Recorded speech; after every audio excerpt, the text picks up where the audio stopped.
بسم الله الرحمن الرحيم الحمد لله رب العالمين الرحمن الرحيم مالك يوم الدين إياك نعبد وإياك نستعين اهدنا الصراط المستقيم صراط الذين أنعمت عليهم غير المغضوب عليهم ولا الضالين.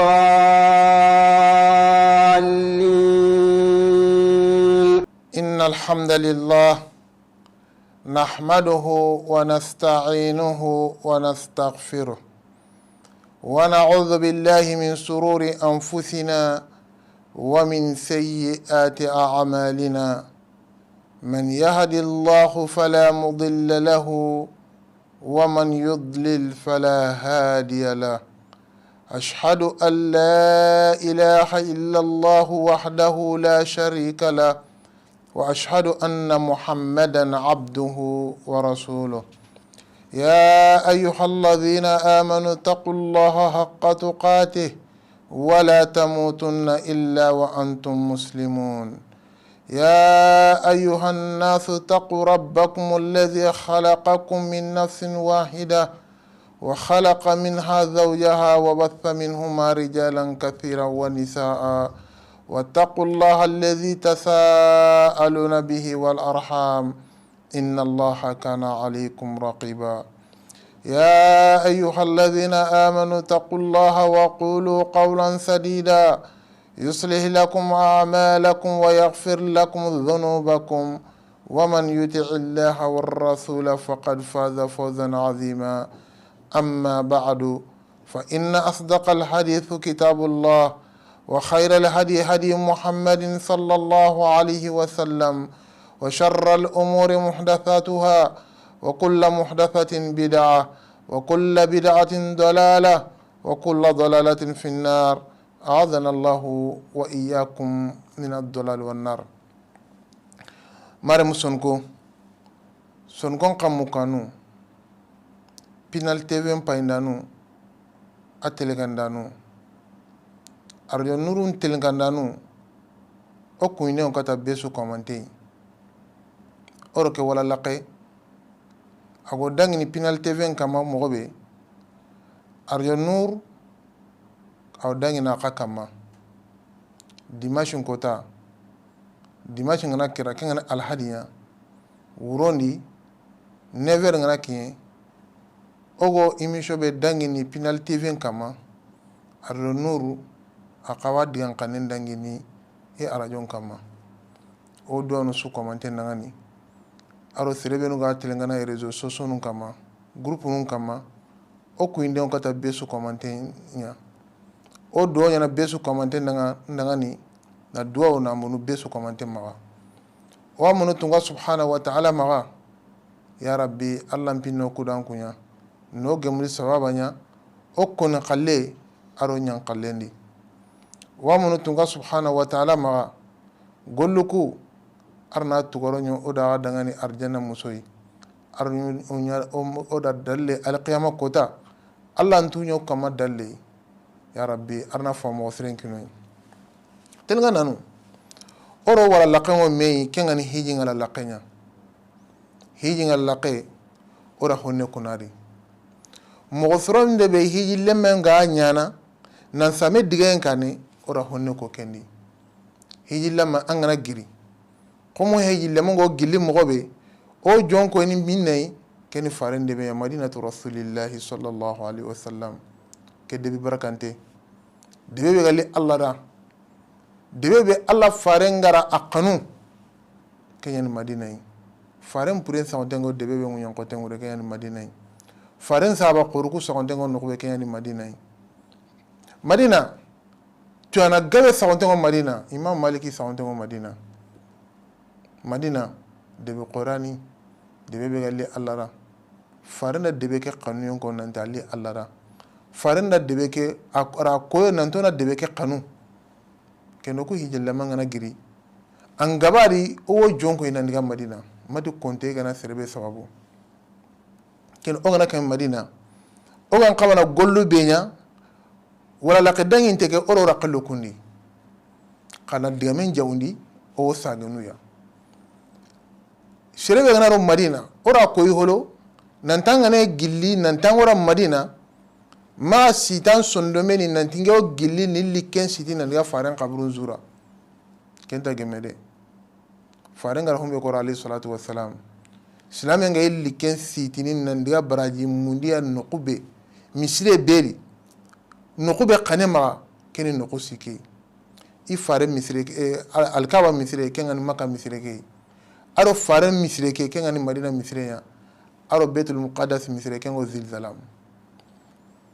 islam nga ngani an sitini ngamuna nandiga bati faran misire ke di ken o gemme kanta gemme ana ngani an siti ngamuna nandiga faran qabru ke jura ayi ngamuna nandiga faran debe ne ken o gemme kangara debe ken nogondi hinu yugonu mundun tenga ma hinu karagi be ango barajin kitanadi ona diga men famude haramar me o golli gabe nyana barajin ta kitanadi ka barajin ga ko humenu yi faran gara barajin ko humenu nantin na hangu ya barajin ya Allah barajin kinaya ken gollu karagiya serebe gana yanka madina ona famuka madina ora ko de nangu to marina yime to gonta hijin qibare ho hodi qara hijin kitabe ho gari hijin kama qara hay madina to gontari kendi haqqarla be goyi ngana diga madina mo bito segi nyana no ngana diga fo ngana tanade faransa le kitano asu ho hontano taga diga mo kure madina titiru ora ken ko agada agali Allah ramo ora ken kagada silamen qabana qanu ona ken ora ken kagada ka haramari me angana ho nyana dina keri annan sigirabe Allah gara an sigini nokube fare ngara an sigini nokube ma dangi ken de angana dangi ken golle ngo bona ma ken madina di sigira nyani madina di golle nyani madina to anta hijun kibarendi madina to anta hijun kibarendi ken Allah gana serebe warja bito haqqe be madina angana diga har madina ku gollu karage anganunya angu barajin kitana awreti nan tanga ma anta baraji angu jurum kitana de ay awreti kenya gollu ku karage ko mun tanga anta ngana ro madina andura qoto ahanana annan salli fare mi sirga sallallahu alaihi wasallam fare mi sirga andura qoto nan ga sallari de anda hama ken golli hana humbe go munina ma angana ro madina anyi med girimana nan diga debe be fare misire ke khane maga fare debe ke khane maga debe ke la valeur kitaro misire kai diga misire ke di angana salli misire ke di aw munina maga fare sallallahu alaihi wasallam akem be gam pasuduna ta takanta honsu komantenya akem be gali Allah gara kembe yi qi haril lagarinya na qiqati ikum lagarunya nyon qoten kama faran qabrun sokontengo nukube annan diga dan ya kunyine ngara faran qabrun sallallahu alaihi wasallam kemo munina ma allo hale madina a faran qabru ke anak mani konni ana mani yana faran yana ko alayhi salatu wassalam o gona de ke qabru yana mani ko assalamu alayka ya rasulullah السلام عليك يا نبي الله السلام عليك يا خاتم الأنبياء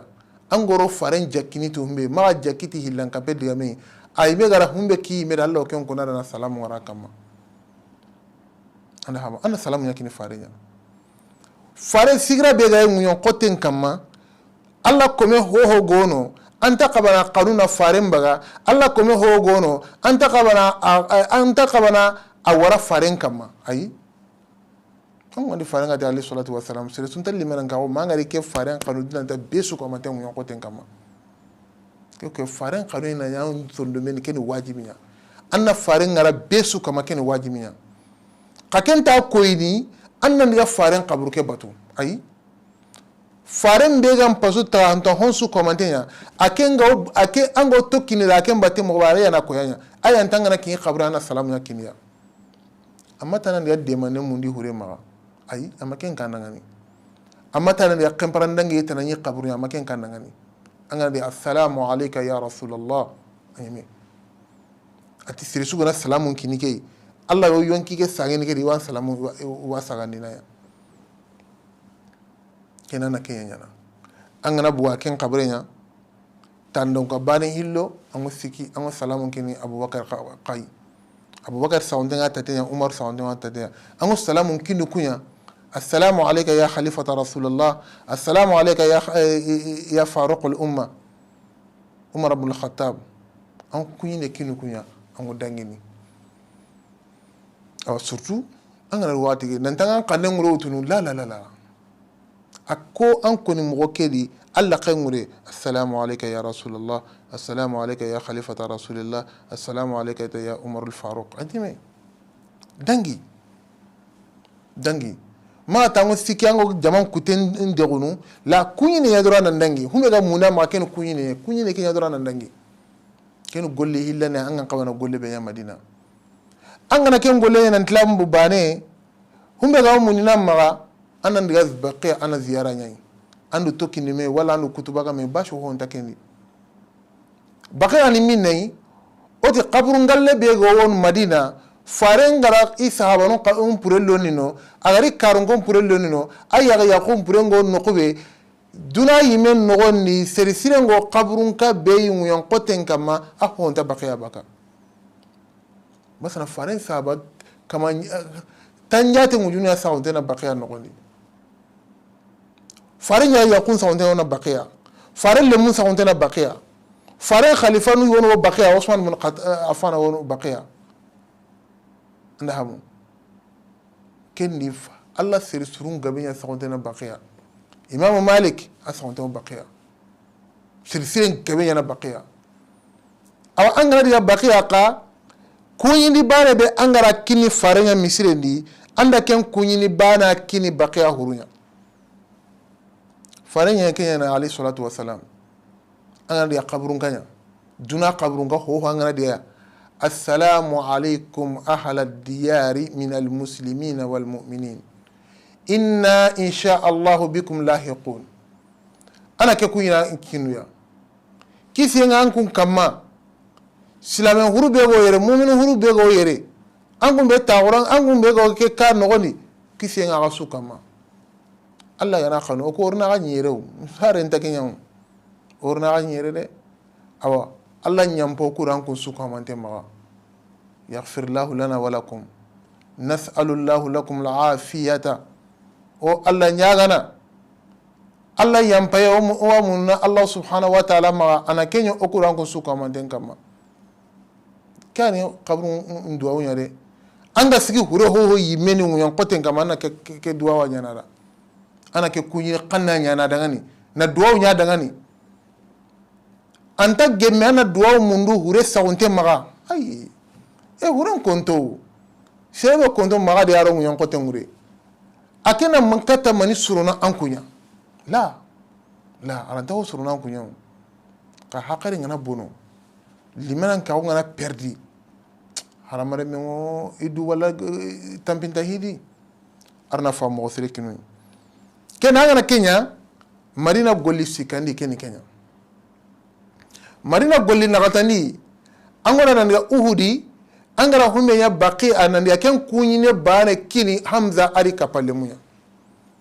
Hamza ari kapalemu tanyere shahidu gure sawntengo nokobe angora nanga salamu ngara kunka kama na duwa yu akoma ngara duwa nya baqi amobe rasul kamanteni duwa bane kai angara buno angora Quba masjidu Quba farej menyi gillin nanga salli misile kedi badana farel linte Madina araykeni durande bay farel sigino ye katabla saro Madina agara misile be sigino ken masjidu Quba anyi gillina nga sallino ati sirebe gana giri na mogo soro na nga salli misile ken nogoni te Allah wa imran barajin kinanya amura na ne ken imran barajin ne ken mundo Allah mawa anda hamu ken na wakati be kuni gollu karaga humbe ngan kabana nyam Madina nanti utembe o angu tembe ke woke kane la o ko ngo humbe kona ngana diga jonga fare misile gana sallino ana fare qabrun jura kutu ko ngana humbe wara humbe kane ho honda Kenya anda hamu keni marina gollun karagiya humbe gawo mundi ni silame maganga ro madina anna gollu kunya baraji ngo humbe nu qago yare kutebe nya madina odiga doro kenna khome no ku wawra ngane no ku pay no ku kirostenya anga munana ken no ku wari nyagani ken ni ken banai farema baraji ko nan dawo okay anga diga madina na ke golle bito bane anga diga makka ho hontanya anga diga madina anga bito hilinyana har banen tanya madina ntaga ho jongin tentai salama gon sharani nanti foka na kenya madina ken palanta bakamana ken tano keno ona gollu ne undi me maka ona ma gollu qoto ndi me maka al islaminu ona ma kenya arna famo sirikinu kenga na dangi bagano awona ga mo suro ni sisa na golle laqriya fare ngara golle laqriya mo be fare alayhi salatu wassalam agara gangun katu wa munan daga hijunya sorun girro banga su komante ya wa munan daga hijunya ro fare mbate fare ngiri a giri waka madina aga giri baka madina ari ke zul hulefa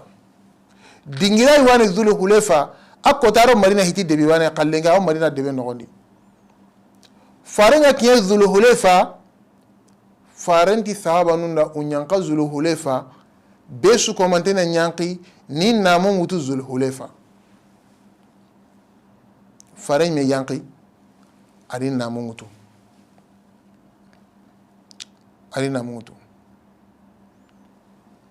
agoy namu mutunu ara hidan tamnu mundu sahaba no ma angane namu mutunu anno nyinte anna kenshi segenyuku anna kunkutu hakka ngurungu yinte anna kembugono sumbo nguro yinte anna kumbugono yalasa sinna ko ngo sabati nani mogobe ko dina ken sinna ko dina ni nan saka kama angoni golle be ra khadiya surtout kun ngatinya ana bito mani ma nyana tirene akatamla sakin makka Allah ne ma nyogo kamal lenki o ko na mungutunu erdantano ora makka o gollen su komante nyana erdantano no gondi haronta kiye nyana o kunta 24 nyana imro ya sisa ken Allah ne ma nyalla gara kino kui o kon kabana Allah tiga de wallahi faram mantonu Allah garo ku be gemuni ke kiye lenki o kun kamana Allah tiga kempa ganta tiga be kamade kembele ku tampi angana faran pa aga bu makka marina gara humme nya kille kedi bido danta no ani de namu ke be ganya anyi me gora namu ke be tampi ngare ko tabane ke bango namu ke be tampi ngali de faran di sabaruna bito mani ma nya tay unu tanya hono haren kama hono nyongo mun kama hono shinun kama ke ki khache ure anke mbe woni di amon makka ki ngali faran nanya de kilimuntano ho hontano kena ngana rizul hulefa faran ke zul hulefa ayankano ni mogon suroni na nyanki ni namutu namun ken kankai ken yirame be anga sitina anyi me ye yirame ho wani yiralli qalle humbe li tengo nangemti haramare men suranunya ango ken su komante ngalla nguno kendi droge o kendi kune o kendi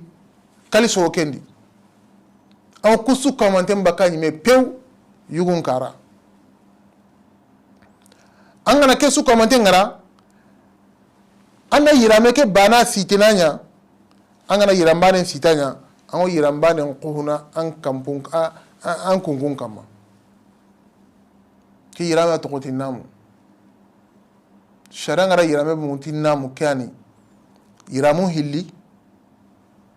ango bane nyetunu ango bane nkupanyi mi ka kopu mine kunke yankana yunkala ta kantari basa namu ngana wuti bane ho honta kopi yunkala ke fara alayhi salatu wassalam ari yanki ayanki kamodi ari janaba yanki enyenya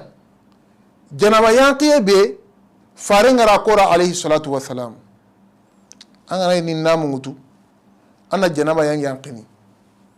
janaba yanki ke nyamo no hilli ware pour ko na digamen tawndi nyamo bana ngoro tingani ya ngamuna na jamana janaba nyaki wala ngamuna na janaba nyaki imura namu muti an kanema ango jinjo kampade na ampate bangen su yanke na qurandi angana bo angol lagene keni yanke mo yoy ay yanke mo hillandi fare ngara yanke mo benya ay yaku ngara yanke mo be laga mo dangani nantukuno fare yanke ni dome joge nogondi mu kitungo katini me jingutumte Allahu akbar الإسلام أو قهر كان قهرنا والله سكان تادي أو كانوا كلا غمورا وجينا له كمان نغاتي له هو سيني أو كانوا لا أريا يكون يانكني دومي جوه نوندي ndo kuna kempa ilengi tikeni serebe yungalanga nguni tuwa ko ngale serebe ndo kungo lenya nekya faran yakungo kana lagabe andangani kuno faran yankeni dome joge bare nogondi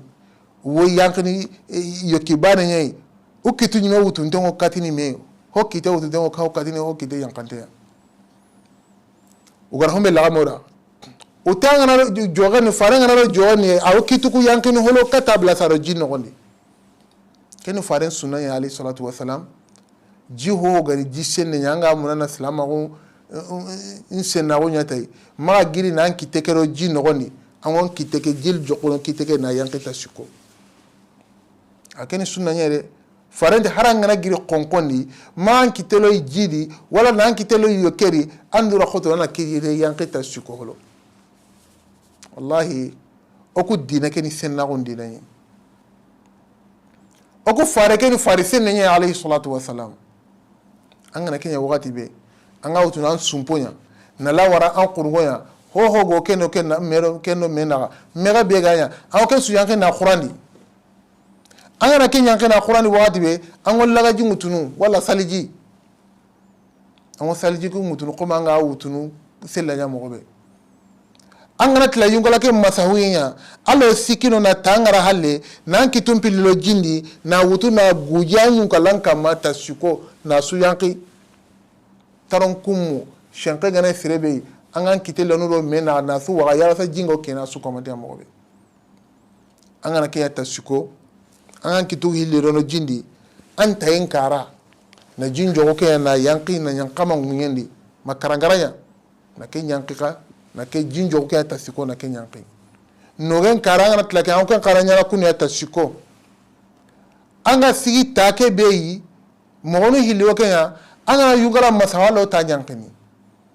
gina ngaran ta yankani me gina ngaman ta yanki sisango ta yana lagara na take yanki na mugu salji ngama bona magalla baka ke mogodi na nyiramu lankanne na niga salli an salji sirin kani janaba yanki mogonya an yankaba na humbe yana samen na mungu tenkani awanga na ke janama yankenya katamla sanna mungutu Allah timaliga hollo na nyimi Allah timaliga ho Allah waro na nyimi namungutu halle timaliga honta gemme kanamun katamla saud Allah timaliga hollo na nyimi o ma Aisha da Kenya ko farenga yanki gara timaliga ho ndari farenya katabla si namungutu kita antla anna namungutu namanga utam magabane ana mani koni ana mani yana ke hayi wonna mungutu mogonya irame aro quha qayaren namu yaren sutra nyirame ke mena namunya sutra nyirame be go yaren yare kem baane kana namunya ngani nyanu bakamedi awan namu hunde kana gam pasu sere ngara sutura mbe valerin koroni ke ngani hobbine ya ana namu nyati kenya kenya mpasu dunanta akulerin su komantenya kawo sorunde mutengo humbe na namu nya hokulenya ayo nantanta ge monta ken koni de ka hobbine ke koni pasai ka besuni dura qoto aga namu be hoyni namu shartun kan timmadi namu taqabana yayiran pegelayi yiran pele be am patengo walle awure kenta geme haramu nyani namun ta kabana yirande pay na kutuna gemnan karankaranya anta nungo sellanya kenta gemen namun haramu nyini wala na ho kitin qaru wasellanya qannu wasellanya kenta gemme ana namu awutunu an patem bange su ko matengo suturni ti namu beri namu be chen qotengani hatampun chen ta wali rabate ya rono hakar to keride honu wara namu hegala dabari populini hegala dabari anyi me yaga wan patam punche ya namu be nogoni la kenta gemo islamenu anda lambate nyi alla gara ko mo wanya kunuya ma girina lo golle keri tanyi meya foke anna tu golle ke humbe ga suroni humbe ga bornini humbe ko samanta ga qora foke anna kenya tu golle ke nogoni anna kenya tu golle ke nogoni kenya no gara kagara diga muni kane mo suroni nogoni ana ndura ko to ngana no golle ke non ana golle ke qarana tu ogo qihare be ga qiyoku ya nte alla ra aqiti qarangini alla ga aqini kotabe ara qarangin panakini iqra ya muhammad اقرأ باسم ربك الذي خلق ننتي أني كمان تقول ينقرأ أكمن كتابك أنا كي يقرأ أو أقرأ الشريعة نبكينه أكون كمان كي يقرأ ناتون نقول لي تي كنا ندور قطو أنا نامون دبر ناسروني نامون يا نامو تيمانتيا نامون يا الشريعة غير نامون كم مقبل سانجي مارين يا غاري أنا نامون دبر كنويا نامون يا كن نامون مغوي أمور نقول لنا نغني aw angana namu ya kunuya angana tla angana nyankenya anna namu mutu anna manikoni ginango ni imuranyanya labbaik allahumma umratan anna kenya ko kuma ku surunga nyana mogobe oku woda oku hijelle mundo golle be goda keni tamattu'ni hiji nyamogono sikane ifradu ngono nangani amututi hiji mbane ke ngono qiranu ngono nangani amututi imurano hijunya nanso antu kutun bakame nangani amututi hijunya ngana imuranya nginyira mungalla kempalle na hijun kan na mungutu na hijun golle la qariya kiya toni tamattu oke kenya titirina qoroduna nta asu komantenya kangana kenya na anani hadiya ngam wa hadiya be kalli sallen kota alhamdulillah ku jamana ke go gilitu humbe ma gouvernement ko agence nun koni go qashi be riya na serunya hadiya ngore ngo kendi kenan go giliti kengania direct kagina hadiya ngana ganta serebe nganga munana tamatunya anke ngo bito tammi sume wo muni nanke ma ango sikon sumunu makka angana sagena lande be ango nyeru sumunu keno ko wora ti tamato be o su ko man tenga ngani no oni imura nyanya holo labbaik allahumma umratan allah nda njabi ninna muke wutu ngoni imura nyanya tinna muke mpaga namu be wutu nda wutu umra nya todi okay ngani an sitini ngani abego koni nenen kama sharia ngara humbe dagano dangani kempai hijuno imran gollenyi angana raqariyana anga konan nenen kama quren kama labbaik allahumma umratan wala labbaik allahumma hajjan kempale sharia golle su komante anga sitina sondomeni anta baka quren kama angana kenya ko watibe allo imran nogoni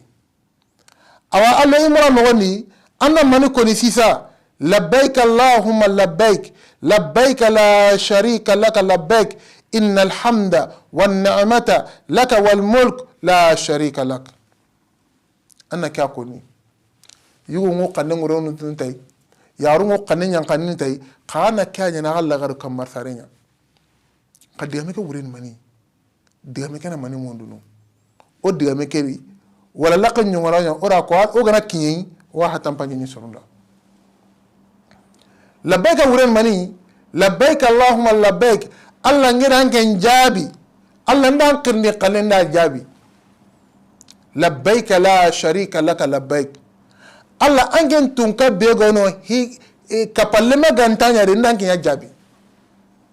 islamenu kiyero ogati Allah ntamunde ikomen gollengo bonno Allah ntamunde ikomen gorono golleni ti hilanka paonya ora kagala sallengane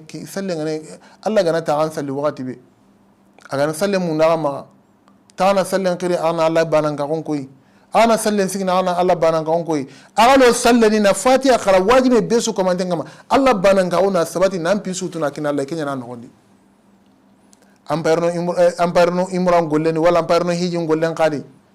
Allah ra munda maga ana kwan nenen kamma ango kana humbe kan nenen kamma ana yaro sondome ngodome Allah ndan jabi nat ange Allah jabi ne tunka be hillani kan tange yan Allah ndan jabi angara golle bo muni ma Allah ke jabi Allah mon golle kenya kya mun tena maga islami labbaik allahumma labbaik labbaik la sharika lak labbaik dian kana ke wure hay kay anda hamwa kya mun tenga maga anda ke ko nenen kamma na koy nanti ange nda Allah jabi hillani ganta tunka be kenya ni Allah nangi yakirni khanin jabi kan kamanan kore nabi Allah Ibrahim agara qirni yankata humbe kani o fara agara qirni yankata humbe ke kani kai Allah tan qirni serunga jabi duna karan su komanda ne ike kake jura ana Allah bana khirde ama ho qirna ka walle aga qili wati ho honta sunno meke de Allah bane halle kange ngati labbaik allahumma labbaik labbaik la sharika lak labbaik ange wakana ke digan kaneko ange sondo men sagontengai nanti serego hi khuntentu antanna hanade ange sondo men sagontengai nanti serego ka ho tan ka wana badina ka Allah antanna hanade ange sondo men sagontengai nanti Allah komai go wono kemo Allah sigira go wutunu antanna hanade angen sonne men sagontengai nante awara serego hi huntentu wala serego angi ken sago hoy wo kama humbe gati Allah wala anna hoy wo shitanya angi ken sago humbe kama humbe gati Allah diyan kane ken tan hanare ken Allah wa munda diyan kane ken annaha angorni no golle kero anna ke diyan kane ko yarasa ho go sonne men anna ken su kawantem buguno anna Allah banan ka on sabatende an sonne meni anna lo golle kedi golle buchine hewu ana naburen gabe ya buga maga na li golle ke khanema wala serera naburen gabe bugi ma na kina na li golle ke khanema an woni golle be khanema hatam punche woni tampi hakare woni tampi naburen ngorono la rakenya andu rokoto ken su ko mate ngorono golle ke be rakenya anani golle ke nyi nya mogondi nangiri sonnome na le hatam punya asu nyi nya mogondi andu rokoto kenya kan labbaika wuriya innal hamda Allah tiganen su komante nange Allah kalle wan ni'mata nema hogo munyon koten kama nema hogo alqiyama ange Allah kalle Allah ange Allah kalle na su komante wal mulku maranike nange Allah kalle ange Allah kalle kan Allah bane la sharika lak kapallema ganta tunga be ken atoni Allah sere ganta tunga be tawoni tungarum in shejin kama ken atoni Allah sere ganta tunga be gindini baki tawra ke itawo dingira ke ken atoni Allah Allah hinsu nange Allah kani mbani golle ke nyange Allah dagani la beka wurini kayu kino gana ke famu aw golle non no umra andamu ken ke labaka konne anna ka dumani ne annenen kamma nan diga nan sage ke wara kuti no ko be man nyaara ngana diga saw al kaba no ko be amul labaka ke sikini ke no ko ma yaara ngora saw al kaba ngiri madina man nyaara ngo saw al kaba ke amul labaka kutunu andamu kendi awo kileli gana naga jon koyi munyan kote be gali Allah la dunan ta munyan kote su komantenya munyan kote be titiringa qoro Allah ma dunan ta munyan kote su komantenya kabe megan ta munyan kote kama angan jon koyi kenyi Allah gara kabana be khare na ngara munyan kote kama na bati wa khare na kini kake ken baten tangana nukusun ya qoten kama ken ka halle an karan jonko ken kai ken to al-Kaaba al-musharrafa Allah ra kompu hillataga to afungo nya kompu be nya qoten kamaro kan qotendi bane nya qoten kama ken al-Kaaba bane o kan ko kamuni ken Baitul Ma'mur ya melekenu nya na ken yorini kotasu farenti kotasu tanyera wujunu melekawo al-Kaaba yorini Baitul Ma'mur yorini kamundi tanyera wujunu ko melekya ange ngara buno manguya qoten ngam meleke turunda kenange akari melekanu ngabo moburi ma Allahu akbar inna lillahi wa inna ilaihi raji'un aslaminu agaro kullu wona Allah batu kotasu tanyera wujuna malekana Baitul Ma'mur yorini kotasu turu ngara dangi humbe ma qiyama kota turu nda kene ken khari malekanu ngabe mo buruma ken ka hilana na nguyan qoten kama ken ana al-Kaaba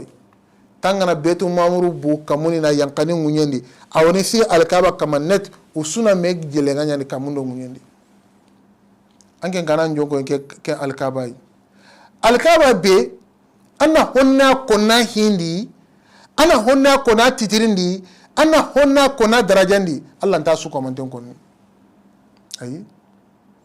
al-Kaaba be baten be haranga ya tauna hayango barajin kitana haranga ga tauna al-Kaaba hay Allah go daraja be yankandini al-Kaaba kamanke ho kitana di ken kombatonte al-Kaaba awona njongo kenyen awona njongo harama munyenye Allah gara munyon kote be daro Allah gara munyon kote be wurewtu kamundi ken makkay horoma debe nyani awara kata ka horoma ntekai aywa angone Allah golle qore wo khanya khadi kengani Imran golle nya andura qoto anandu kuro ana hisu tono ma Allah mpikone ana hisu tono ma Allah tigay ana hisu tono ma qur'an qare ana hisu tono ma nan sali farenga ma alayhi salatu wassalam andura qoto angana namu ke utubane dianga be kera khawara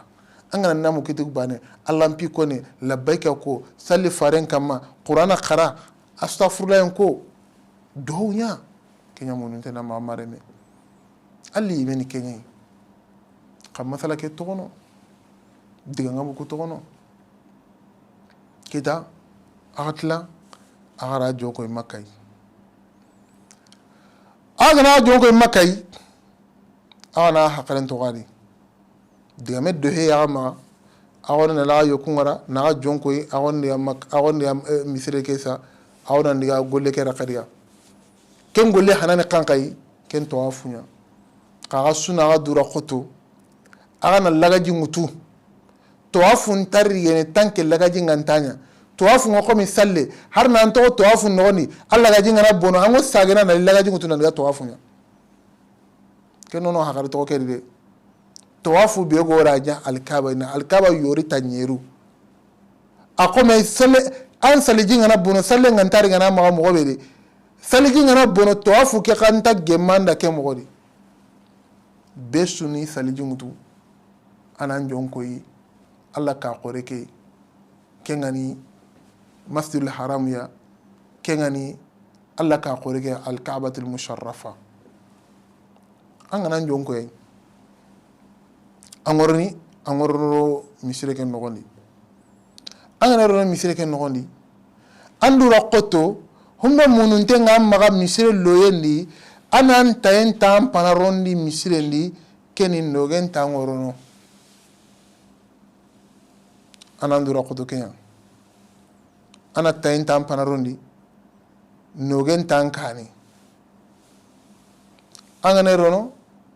do be go qarna misire ke rontendi anna ken do qara bismillah اللهم اغفر لي ذنوبي وافتح لي ابواب فضلك ابواب رحمتك angana ron misire ni anna kenya koni anna jongete Allah togoya بسم الله اللهم اغفر لي ذنوبي وافتح لي ابواب رحمتك angana ron misire no na on ken konni angane bakka awti allahumma ighfir li waftah li abwaba rahmati abwaba fadlik lontene rahmatik ya buntene fadlik ya allah nema munda ronte allah husamanta mu wambunte awrna la ka qore ka noni kabe menta nyon ko ten kama aro ka sunta bana masjidul haram al kaaba aro ka sunta bana nyon ko ten kama huwa faridun bi nawihi aro no ko sunta bana ken nangi worno ken kari ali allah da gudna tan nyon ko ten bangen su komantenya ngoni allah nyon ko tenya kama nyon ko de qirante aradul muqaddasa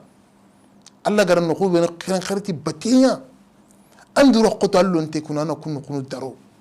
anna dohon gawni anna allah pin ko ne gabondi anna lagaru qase ngamuni kata allah subhanahu wa ta'ala hannon pi ho ganya dunara sukoy allah ke golle no goli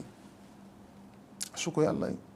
ma duna mbu yere nan tawara taw sere tanawre ayi ma bu ken no koy nan ga taw sere tanawre nan tangam paju mun ken kamane ma duna ay ma duna asukoy allah tunga be wa sutu tunga be gara sukini ken allah ampa mu yon kotenya kama nga kanya no godi anga mukawu no godi ahina la ampina la ke wati dunta besu ko mantenya ampa yin pisu koy allah ken nga naro agoloro misire ken no godi aw golle nyona ti kankay golle ngo jonati tawafunya digene hajar aswar ngo nokube tawafu ngo digene nonnoya ajelenga basana anta yime kitana khawara siga jelenga ni agara siga jelenga nya anno kata wabla sa kiyeno ago yugo ngo tayen kun kembugun ni sellanya ango namu mbaka kungeke kama na tayke kunke na kembugun ni sellanya anke muguni sella ken faran sunna alayhi salatu wassalam a gana kiye hajarul aswadun dingiranya anga anki tengoro tunu basana fara alayhi salatu wassalam ati sirebe na hajarul aswadun kita anga sumunu angora na ya sumuna ambarase anda hamwa amuti bismillah allahu akbar ango hajarun ke ambaraseni anga ma hajarun kita guma gana ma wala kiten ngaro kitene anga nan kiten katune wala ngana guma ke kitene ango guma ke ambaraseni kanga ma kin kita anga kiten ngoro tunu bismillah allahu akbar ango golle la qariyana yori tanyero ani ango rariga nokube angana sagena keno ya ken tabani bismillah allahu akbar ango golle no woni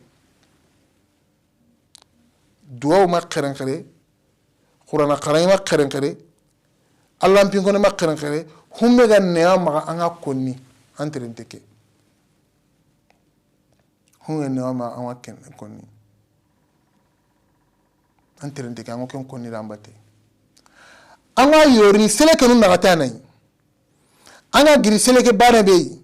awara kana o kene seleke hilaniya anga munuma o kene seleke sikaniya seleke nagata ni be ango re kata amla sakinya hajarul aswar ke seleke nya anga na kenya anga ne ho ye anken kutunu rabbana atina fid dunya hasana anken koni na ken nyimen khoro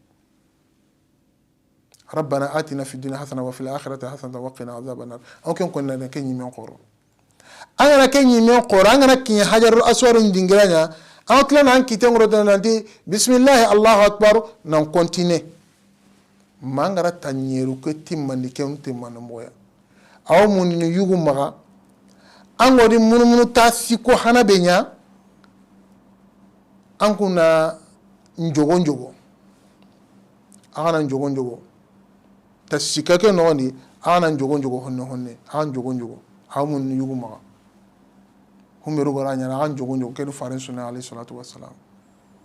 tasiko ngana teme aw terne khukutu ngo terne mogobe agana yorunu ka nyerun timandi nyeruni ke na timandi agara junga no ko be ara ta nyeru nan keno ya ken kan ke nyamantenya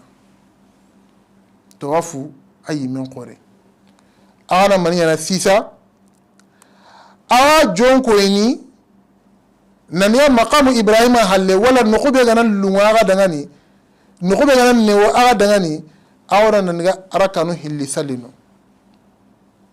arakanu hilli no ko be ganan ne wa dangani misire gari awra nan ne ken salino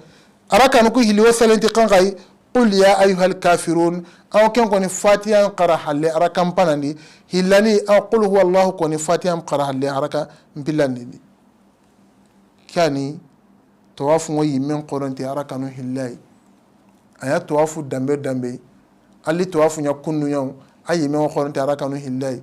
anda imran tawafu yaw anda hijin tawafu yaw asu men qoronti arakanu hillai qul ya ayyuhal kafirun aw qul huwa allah kunyan qarna fatiha dange halle marimu watin ki anna to ken no koy alla gana wala la lega koyoya o gilli sallem pale no jonkoy nda sofa kibaru be gana do na kenya ko ni meda o tilenga na nun kuyini na do nyu daga ni na do munu su komante ma na munu tunga subhanahu wa ta'ala ma arna wala la qariya koy ya rabbi alla gara hijilo sereben warjani ya rabbi arna kileno no do daga ni arna batu kuriya anna lar mo seren kinu o kuyino o kata o tilenga ke kanan kunya minal tv kan ko kuyini are nur o kuyini sesu go kan o tilenga kile ho kama o kuyino kata besu komite o do munu besu komante ma na do nya besu komante ngani na munu tunga subhanahu wa ta'ala ma arna waqati tutana koy واتنا ربنا اتنا في الدنيا حسنه وفي الاخره حسنه وقنا عذاب النار ربنا لا تزغ قلوبنا بعد إذ هديتنا وهب لنا من لدنك رحمة إنك أنت الوهاب